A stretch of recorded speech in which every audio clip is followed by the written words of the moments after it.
Hi guys, it's Bo here. Something I've been discussing with some of my friends and colleagues is what the effect of postmodernism has been on Christianity and on our faith. How has it affected the way we express ourselves, how we perceive things? How has it changed and moved our values during the last decades? And what will the future look like with the development that we have had in our faith in the last decades? So first of all, I just want to share shortly on how I view postmodernism so we're on the same page. Maybe you have another point of view on postmodernism and that's totally fine. Then we'll at least know how I view postmodernism, at least some of it.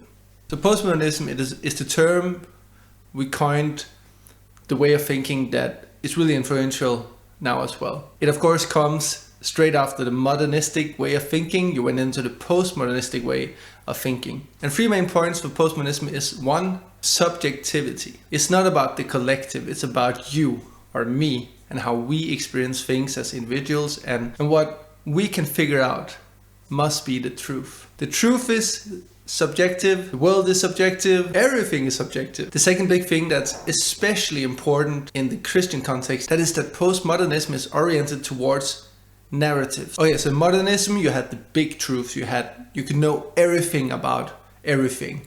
You could understand all the physical laws, you could understand the universe, you could understand everything, and you could write it down and you could predict the future and whatnot. Postmodernism is super skeptical towards the major truths, but the counter reaction is to dive into the narratives. And guess what has a lot of narratives? The Bible has a lot of narratives. And the way we use this is that in our mind we all have our own narrative of our story, of our life, of like, you're the hero in your life, I'm the hero in my life. And what's typical postmodernism is that we relate our own narration, our own life, with other narrations, such as in the Bible.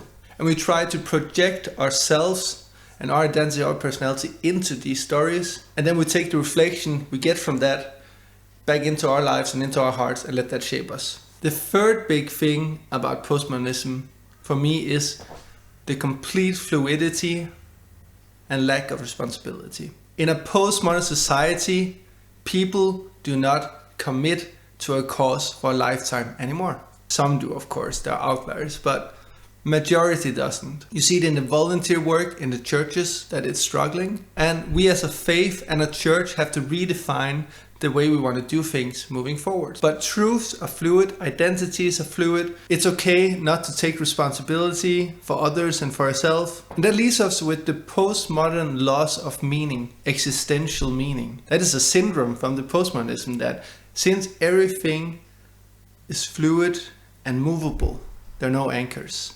Then you have nothing to attach meaning to. You have to create meaning from the narration, if you remember.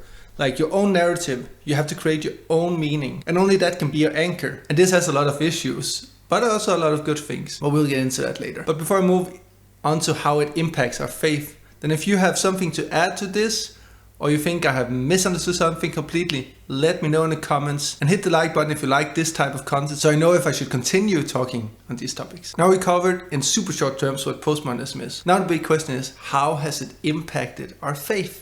What are the strengths and what are the weaknesses? I think that the biggest strength that postmodernism has given us is that we now are more tuned towards the personal relationship with Jesus Christ. We are compelled by his narrative, by how he projects truth into this world. And I really think that the antidote, the anchor to having everything fluid, is that in our relationship with Jesus, we experience something that is real and something that is bigger than ourselves. So that can be the anchor that holds us a bit fast. We don't float around too much all over the place, but we can come back to the anchor, back to Jesus, and we can listen to his truths about us in our hearts. So the biggest strength for me is that we as a culture are more tuned to seek deep relationship with Jesus. However, the biggest weakness is the opposite of the strength. It is the fluidity. It is the loss of meaning. It has become extremely difficult to discuss faith with other people because everyone has their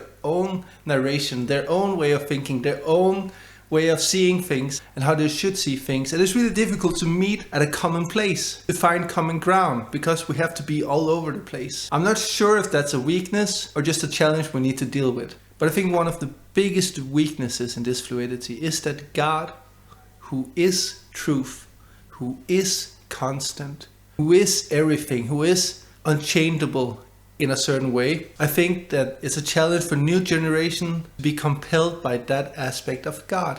It also means that when reading the Bible, you're not searching for God's truth. You're not necessarily searching to understand God, but you're searching for pieces you can drag into your own narrative instead. A bit of here and a bit of there. But how can we move on from here? What does the future hold?